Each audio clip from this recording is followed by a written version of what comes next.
வாழ்க வளமுடன். Healing hands educational healing centre தங்கள் அன்புடன் வரவேற்கிறது. நம்ம எல்லாருக்குமே தங்கம் வாங்கி போட்டுக்கணும், தங்கம் செயின் போட்டுக்கணும், தங்கத்தில் மோதிரம் போட்டுக்கணும், பிரேஸ்லெட் போட்டுக்கணும், சிலருக்கு ஒட்டியானம் போட்டுக்கணும். இந்த மாதிரி நிறைய ஆசைகள் இருக்குது. பெண்களுக்கும் ஆண்களுக்கும் ஆசைகள் இருக்குது.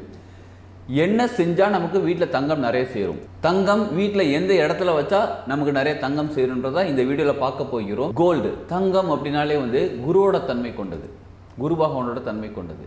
இப்போ நமக்கு குரு பகவானுடைய ஆட்சி, அதாவது ஒரு சிலருக்கு ஜாதகப்படி குரு உச்சமாக இருப்பாங்க. இப்போ குரு திசை நடந்துகிட்டு இருக்கலாம். இந்த மாதிரி இருக்கிறவங்களுக்கு பேசிக்காகவே கோல்டு மேலே ஒரு அட்ராக்ஷனும் இருக்கும். அதே மாதிரி கோல்டு அவங்களுக்கு ரொம்ப பிடிச்சதாகவும் இருக்கும். இப்போ விற்கிற விலைக்கு எப்படிங்க கோல்டு நிறையா வாங்குறதுன்னு கேட்குறீங்களா? நம்ம எதை பற்றி யோசிக்கக்கூடாதுங்க. அதாவது எவ்வளோ விலை விற்குது, நீங்கள் நல்லா போய் பாருங்கள். ஒரு நகை கடைக்கு போய் பாருங்களேன். சாதாரணமாக ஒரு துணி கடையில் இருக்க கூட்டத்தை விட அதிகமாகவே ஒரு நகை கடையிலையும் இருக்குது. எப்பயுமே காலையில் போனாலும் சரி, மத்தியானம் போனாலும் சரி. இப்போ மத்தியானம் ஒரு 3 மணிக்கு கூட்டமே இருக்காதுன்னு நினச்சி போனோம்னு வச்சுக்கோங்களேன், அப்பையும் கூட்டம் இருக்குது. அதாவது மக்கள் வாங்கிக்கிட்டு தான் இருக்காங்க. கோல்டு வேலை எவ்வளோ ஆனாலும் வாங்கிக்கிட்டு தான் இருக்காங்க. பொருளாதாரம் சேர்ந்து கொண்டு தான் இருக்கிறது. நமது மனநிலை தான் நம்ம முதல்ல அதை தடுக்குது. இவ்வளோ ரேட்டு விற்கிது, எப்படி வாங்க முடியும் அப்படின்ற மனநிலை தான் முதல்ல அதை தடுக்குது. முதல்ல அந்த மனநிலை வெளில வந்துடுங்க. நம்மளுக்கு நிறைய கோல்டு சேரும், நம்மளால் நிறைய தங்கம் வாங்க முடியுன்ற முதல்ல மனநிலைக்கு வாங்க. சரிங்களா? இப்போ கோல்டு எங்கே வைக்கணும், வீட்டில் எங்கே வைக்கணும் அப்படின்னு கேட்டால் கன்னிமூலையில் வைக்கணும். கன்னிமூலை எதுன்னு கேட்குறீங்களா? தென்மேற்கு பகுதி இருக்குது பாருங்கள். தென்மேற்கில் நம்ம கோல்டு வைக்கக்கூடிய பாக்ஸ் வைக்கலாம். நம்ம பீரோவில் தான் நான் கோல்டுலாம் வைப்பாங்க. அப்படின்னா அந்த பீரோ தென்மேற்கு பகுதியில் இருக்கும்போது அந்த நீங்கள் நகை வைக்கிற பெட்டியை அந்த இடத்துல வைக்கலாம். சப்போஸ் எங்கள் பீரோ வேறு இடத்துல இருக்குங்க, கொஞ்சம் நகர்ந்து இருக்குது, பரவாயில்லையான்னு கேட்டால் நீங்கள் நகை வைக்கிற பெட்டி இருக்குது பாருங்கள், அதை அந்த இடத்துல பத்திரமா வைங்க.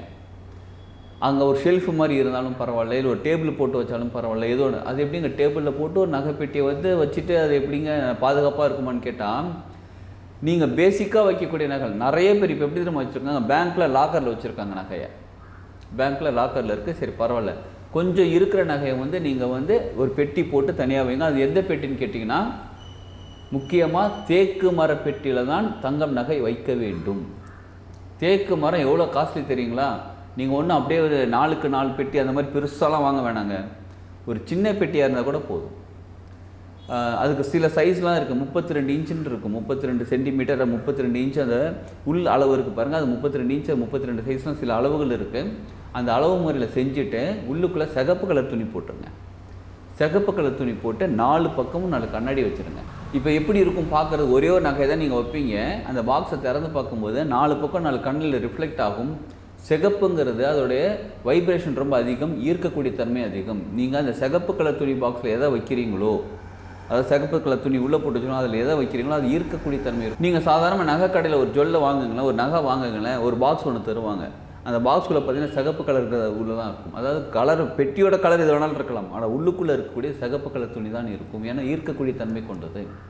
அப்போ ஈர்க்கக்கூடிய தன்மை கொண்ட துணியில் வச்சுட்டு ரிஃப்ளெக்ஷன் நிறையா இருக்குது பார்த்தீங்களா? ரிஃப்ளெக்ஷன் என்ன திரும்ப ஆகும், திரும்ப நிறையா கொண்டு சேர்த்துக்கிட்டே இருக்கும். அதுவும் எதிரெதிர் கண்ணாடி இருக்குன்னு வச்சுக்கோங்களேன், அந்த கண்ணாடி திரும்ப ரிஃப்ளெக்ட் ஆகிட்டே இருக்கும், உள்ளுக்குள்ளேயே ரிஃப்ளெக்ட் ஆகும். அப்போ இதெல்லாமே ஒரு தாந்திரிக முறை தான். இந்த பாக்ஸ் வைக்கிறது, இந்த மாதிரி கண்ணாடி பெட்டி வைக்கிறது எல்லாமே தாந்திரிக முறை தான். தேக்கு ரொம்ப ரொம்ப பவர்ஃபுல்லானது. சந்தனக்கட்டையில் நாங்கள் பெட்டி செஞ்சு வைக்கலாமான்னு கேட்டால் வைக்கலாம். அதை விட பெஸ்ட் எதுன்னு கேட்டால் தேக்கு தான் ஈர்ப்பதற்கு. ஸோ அந்த மாதிரி பெட்டியில் நீங்கள் வைங்க. சப்போஸ் இப்போ என்கிட்ட அந்த மாதிரி பெட்டிலாம் இல்லைங்க அப்படின்னாலும் நீங்கள் இப்போ என்ன பெட்டி வச்சுருக்கீங்களோ அதை கன்னிமூலையில் வச்சுருங்க. வச்சுட்டு அதில் தங்கம் பயன்படுத்த ஆரம்பிங்க. நீங்கள் டெய்லி போடுற மோதிரமாக இருக்கட்டும், டெய்லி போடுற செயினாக இருக்கட்டும், கொஞ்ச நேரம் கட்டி வைக்க போகிறேன்னா அதில் போய் கட்டி வச்சுருங்க. சரி, சிலர் என்ன தெரியுமா பண்ணுவாங்க, சுத்தப்படுத்துகிறேன்னு சொல்லிவிட்டு தண்ணியில் போட்டு வாஷ் பண்ணுவாங்க. அது கூட நல்லது தான். சில தோடுலாம் ரொம்ப அழுக்காயிடுச்சு, செயின்லாம் ரொம்ப அழுக்காயிடுச்சுன்னு சிலர் என்ன பண்ணுவாங்க, கட்டிட்டு தண்ணியில் வாஷ் பண்ணி வைக்கிறது ரொம்ப ரொம்ப நல்லது. எந்த அளவுக்கு நம்ம சுத்தமான தங்கம்னா 24 கேரட் கோல்டு அந்த மாதிரி இல்லை, தங்கம் செயின் மோதிரம்லாம் இருக்கு பாருங்கள், இதை எந்த அளவுக்கு நம்ம சுத்தப்படுத்தி நம்ம யூஸ் பண்ணுறோமோ அந்த அளவுக்கு ஈர்ப்புத்தன்மை அதிகமாகும். அப்போ அடிக்கடி தண்ணியில் வாஷ் பண்ணலாமான்னு கேட்டால் தாராளமாக வாஷ் பண்ணலாம். இது எதில் போட்டு வாஷ் பண்ண, சோப்பெலாம் போட்டு வாஷ் பண்ணக்கூடாதுங்க. பூந்தி கொட்டை நாட்டு மருந்து கடையில் கிடைக்கும்.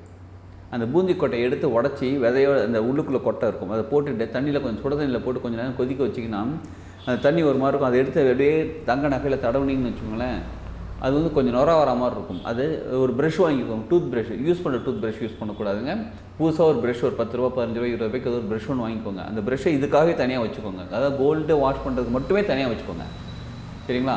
அதை எடுத்து போட்டு நல்லா க்ளீன் பண்ணுங்கள். நல்லா தொடச்சிட்டு எப்போ டெய்லி பண்ணுமா, டெய்லியெல்லாம் இல்லைங்க, ஒரு 2 மாதத்துக்கு 3 மாதத்துக்கு ஒரு தடவை நீங்கள் எந்த அளவுக்கு யூஸ் பண்ணுறீங்களோ 2 மாதத்துக்கு 3 மாதத்துக்கு ஒரு தடவை இதை பண்ணுங்கள்.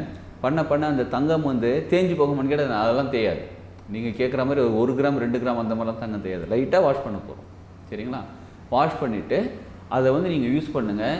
நீங்கள் தங்கத்தை அட்ராக்ட் பண்ணக்கூடிய தன்மைக்குள்ளே நீங்கள் வந்துடுவீங்க. எந்த அளவுக்கு நம்ம சுத்தமாக இருக்கிறோமோ. சரி, இது ஒன்று. அடுத்தது முக்கியமான ஒரு விஷயங்க, நம்ம போய் இப்போ தங்கம் நகை வாங்குகிறோம், கோல்டு வாங்குகிறோம். நீங்கள் மோதிரம் செயின் எது வேணாலும் வாங்கிக்கோங்க.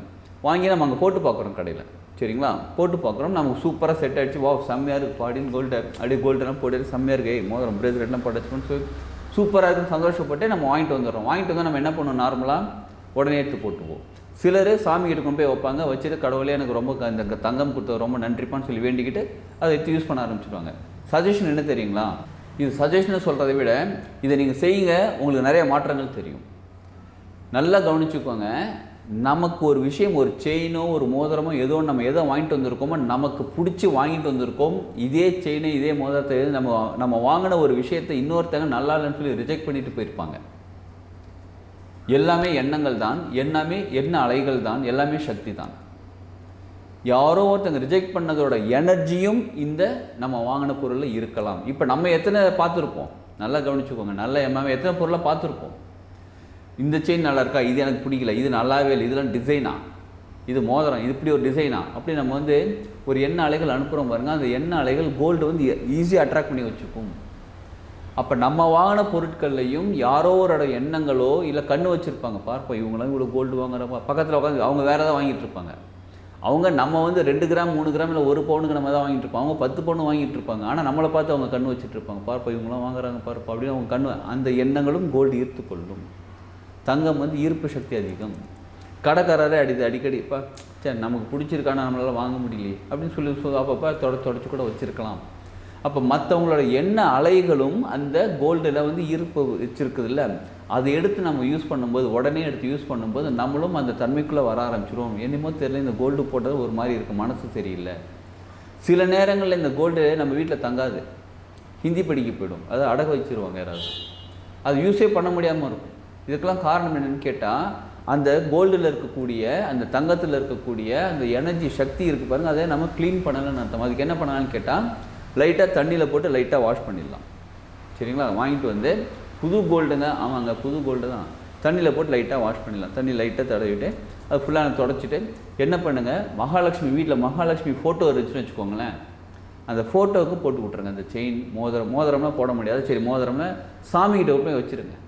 எவ்வளோ நேரம் சாமி ரூமில் வைக்கிறது அப்படின்னு கேட்டிங்கன்னா, காலையில் போய் வாங்கிட்டு வந்திருக்கீங்கன்னா சாயங்காலமாக ஒரு அட்லீஸ்ட் ஒரு 6 மணி நேரமாக, அது மினிமம் ஒரு 6 மணி நேரம் சாமிகிட்ட வச்சுருங்க. மேக்ஸிமம் எவ்வளோ நேரம் வைக்கலாம், 24 ஹவர்ஸ் வைக்கலாம். இன்றைக்கி காலைல வாங்கினீங்கன்னா நாளைக்கு காலைல வரலாம் வச்சுக்கலாம்.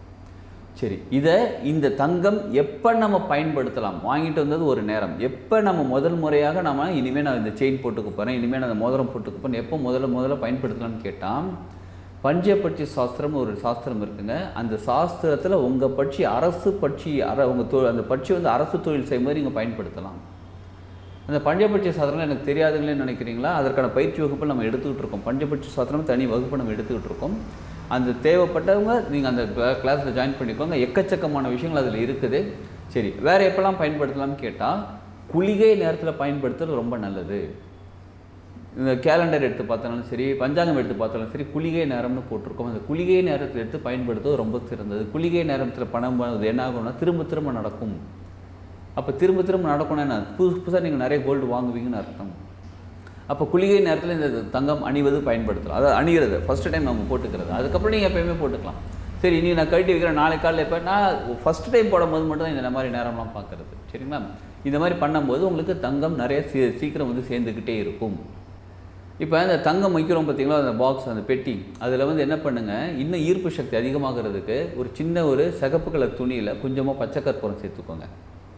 கொஞ்சமாக பச்சை கற்பூரம் வச்சுருங்க. வாசனை திரவியங்கள், ஏதாவது ஒரிஜினல் வாசனை திரவியங்களா, இப்போ உதாரணத்துக்கு அரகஜா, புனுகு, ஜவ்வாது, இந்த மாதிரிலாம் வந்து இருக்கக்கூடிய சில வாசனைகள்லாம் எடுத்து அதெல்லாம் கொஞ்சம் போட்டு சின்ன மூட்டை மாதிரி கட்டி அந்த பெட்டிக்குள்ளே வச்சுருங்க. இது வாசனையாக இருக்கும். நம்ம திறக்கும் போது நமக்குள்ளே ஒரு மகிழ்ச்சி, ஒரு வாசனை கிடைக்கும். அது மட்டும் இல்லாமல் இந்த வாசனை வந்து இதெல்லாம் இயற்கையான வாசனைகள் எல்லாமே வந்து என்ன ஆகும்னா, ஈர்ப்புத்தன்மை அதிகமாகும், ஈர்க்கக்கூடிய சக்தி அதிகமாகும். அப்போ கோல்டு நிறையா வந்து சேர ஆரம்பிக்கும். அப்போ எப்படி பெட்டியில் வைக்கணுன்றது தெரிஞ்சுக்கிட்டோம். நம்ம எப்போ பயன்படுத்தணும்னு தெரிஞ்சுக்கிட்டோம், எப்படி பயன்படுத்தணுன்னு இருக்கணும்னு தெரிஞ்சு, ஏற்கனவே பயன்படுத்திட்டு இருக்கக்கூடிய நகையை எப்படி யூஸ் பண்ணுறது, அப்படின்னு வாஷ் பண்ணி யூஸ் பண்ணுன்னு தெரிஞ்சுக்கிட்டோம். இதை தவிர சிலர் வந்து அடகு வச்சுருப்பாங்க, ஹிந்தி படிக்க போயிருக்கும் பாருங்கள், அந்த மாதிரி நகையை திருப்பி கொண்டு வந்து வரும்போது திரும்ப உடனே எடுத்து போட்டுக்காதீங்க. ஏற்கனவே சொன்ன மாதிரி க்ளீனாக வாஷ் பண்ணிவிட்டு சாமிக்கிட்ட வச்சுட்டு ஒரு 24 மணி நேரம் கழித்து அந்த நகையை எடுத்து போட்டுக்கோங்க. இப்போ பேங்க் லாக்கரில் வச்சுருக்கிற நகையை கொண்டு உடனே போட்டுக்கலாமான்னு கேட்டால், பேங்க் லாக்கரில் தான் இருக்குது, உங்கள் அக்கௌண்ட்டில் தான் இருக்குது எல்லாமே, இருந்தாலும் அங்கேருந்து கொண்டு வர நகையையும் நீங்கள் என்ன பண்ணுங்கன்னா மறுபடியும் எடுத்து இதில் வச்சுருங்க, சாமிக்கிட்ட வச்சுருங்க. இப்போ நான் நாளைக்கு காலைல ஒரு ஃபங்க்ஷனுக்கு போகிறேங்க, அதுக்காக நகை எடுக்க போகிறேன் அப்படின்னா இன்றைக்கி காலையில் போய் பேங்க்கில் எடுத்துகிட்டு வந்துடுவீங்க. எடுத்துகிட்டு வந்து சாமிக்கிட்ட வச்சுருங்க. நகையை சாமிக்கிட்ட வச்சுட்டு அப்போ கடவுள்கிட்ட வேண்டிக்கோங்க, எனக்கு இந்த நகை கொடுத்ததுக்கு ரொம்ப ரொம்ப நன்றிப்பா, கடவுளே ரொம்ப நன்றி.